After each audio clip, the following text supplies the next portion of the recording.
is The Brenda Lee Show. The Brenda Lee Show.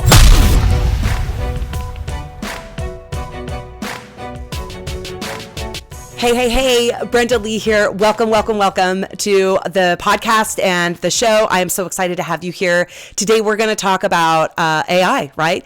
Taking the world by storm, and that gal that created herself as a girlfriend for $1 a minute, right? And I just want to be totally unconventional here because I know everybody is like on this huge AI bandwagon, and trust me, there's a place for it. I use it in my business. I've actually used it for years. It is super helpful for people like me who aren't great writers. Like, don't give me a blank canvas. I can't come up with something, but if you give me a prompt, I can talk about it all day long, right? I can make something out of that and make it my own. However, I want to give this warning. Like, it really bothered me when I saw that this woman was able to first of all, that she did it, number one. Number two, that it was so popular that people took it by storm. You guys, this full transparency, I dealt with my ex-husband being addicted to pornography. And with that we saw over 9 different counselors. We did neurofeedback, neuroemotional technique. We did all kinds of things to help him. And at the end of the day, he didn't want the help. He didn't want to step out of it. He continued to choose to behave that way. And quite frankly, unfortunately, due to his parents, he was conditioned. His first memory was 6 years old, sitting with his dad, and his dad inviting him in to watch pornography. Like, how messed up is that? It's just disturbing. And I want to link that to what's going on with the AI, because what happens in your brain when you have an addiction like that, and this is part of the challenge that my ex does not understand of why his relationship with his children is the way that it is, not to mention his actions, his behaviors. But when you have an addiction like that, you literally are shutting down the portions of your brain that have empathy, that can connect with other people, that have a desire to not hurt people, that keep you emotionally in check of thinking, I better not do this. This is going to be hurtful to someone.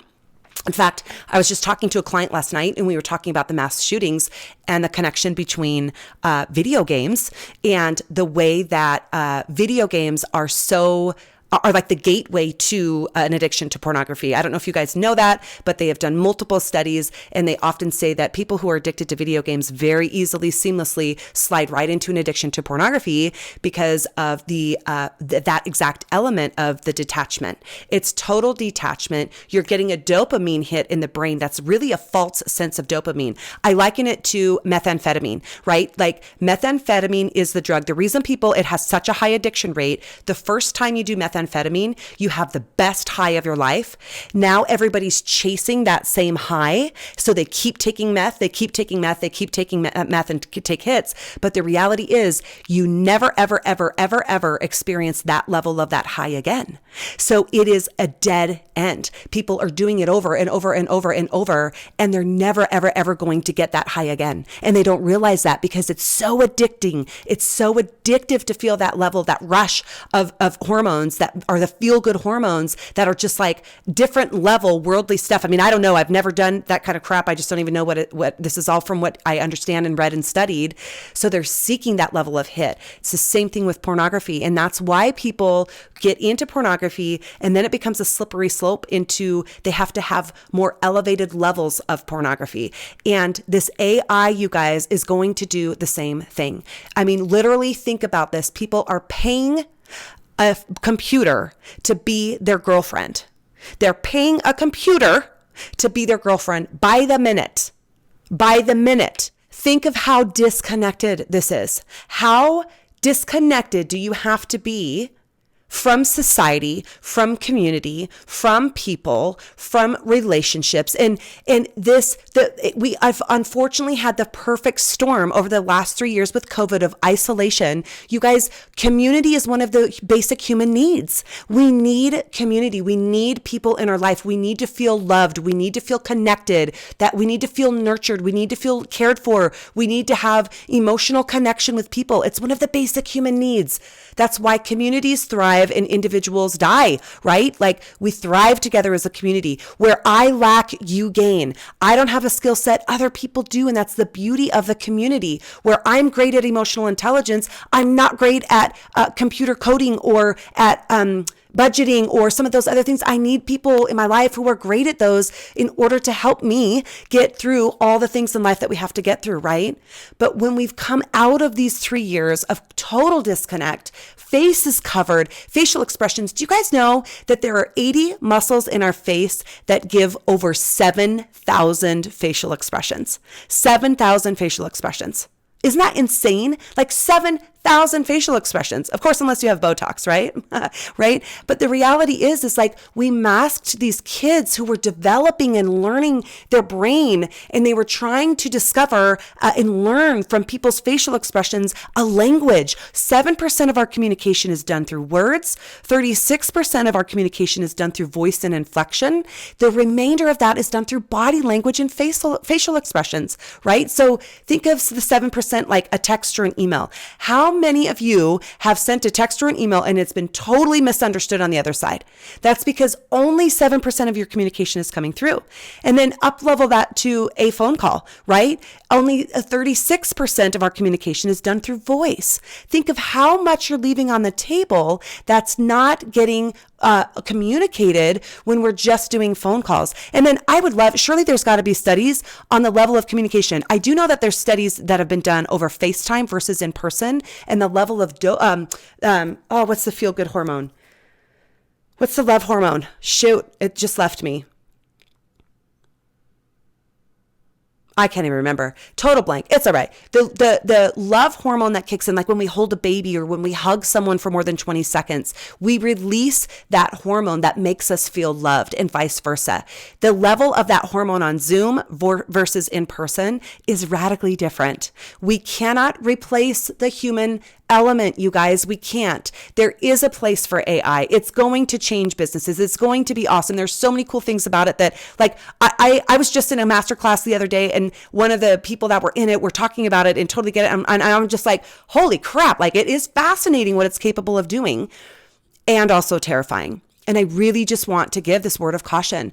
Do not let this replace humans in your life.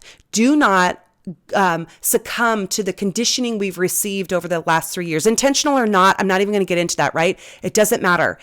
But we have been under the circumstances of COVID in isolation and masks hiding our facial expressions.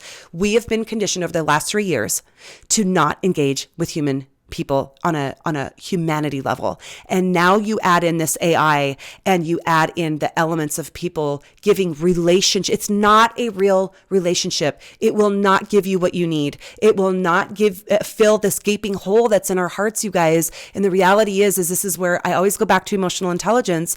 You can only give or get what you have for yourself.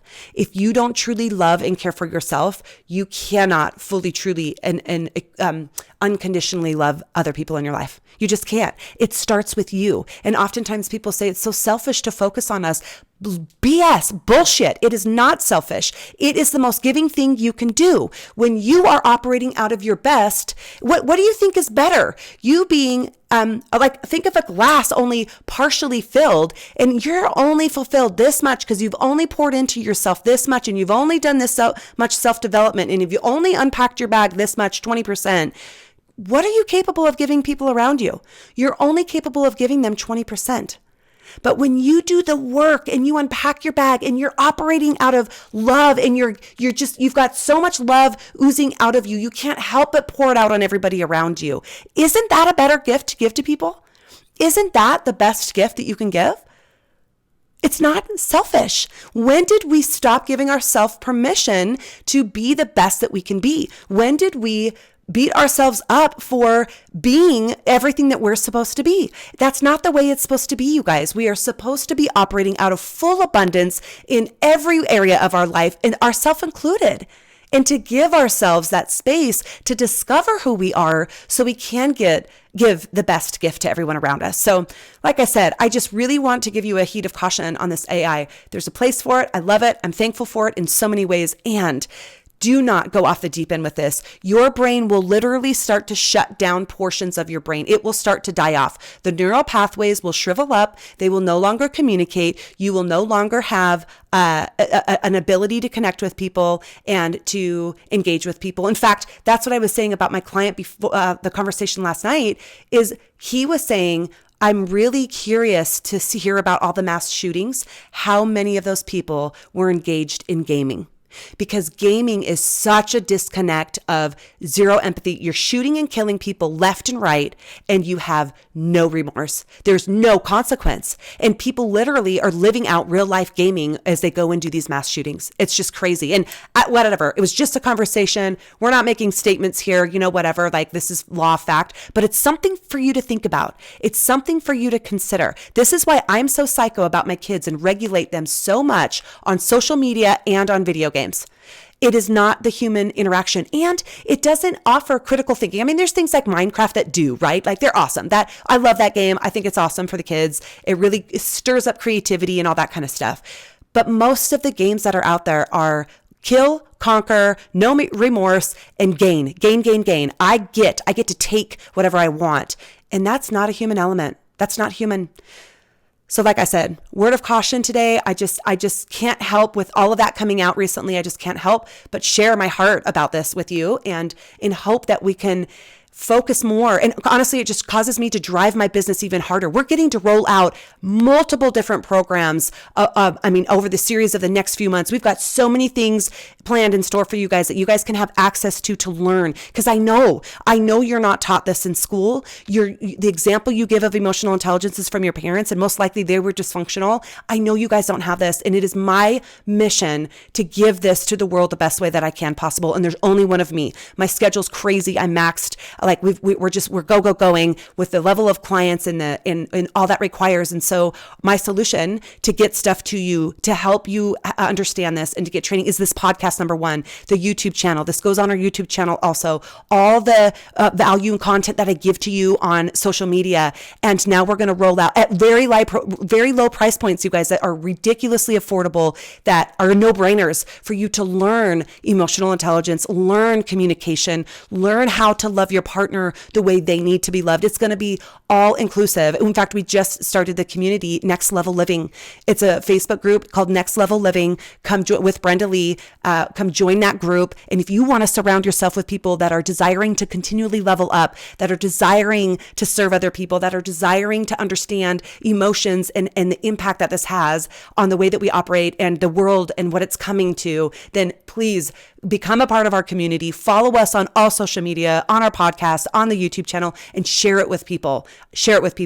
I will not sit by and stand by and watch our society deteriorate and lose complete emotional intelligence as much as I possibly can. Not on my watch, right? Not on my watch. It is my duty. It is my joy. It is my mission in life, and my vision that we can get back to emotional intelligence, and that you can get taught emotional intelligence in a way that is helpful and encouraging and not overwhelming, and make it accessible and actually give you a skill set to actually shift the way that you're thinking, shift the way that you're operating, shift the way that you think, think bigger, think bolder, think creative, think more opportunity. Think when you put a level here, I'm going to push you and I'm going to say, but what about this? Why can't we do this? Right? I don't even want to say the sky's the limit, because that's a limit. There is no limit. The universe is expanding at faster than the speed of light. Why can't we? Why can't we? And it is my mission for us to do this and to do this together. And I will give you everything I got all the time, every time, so that we can get to the other side of this and just have a level of engagement with each other that surpasses anything you may have ever experienced before. All right. Much love.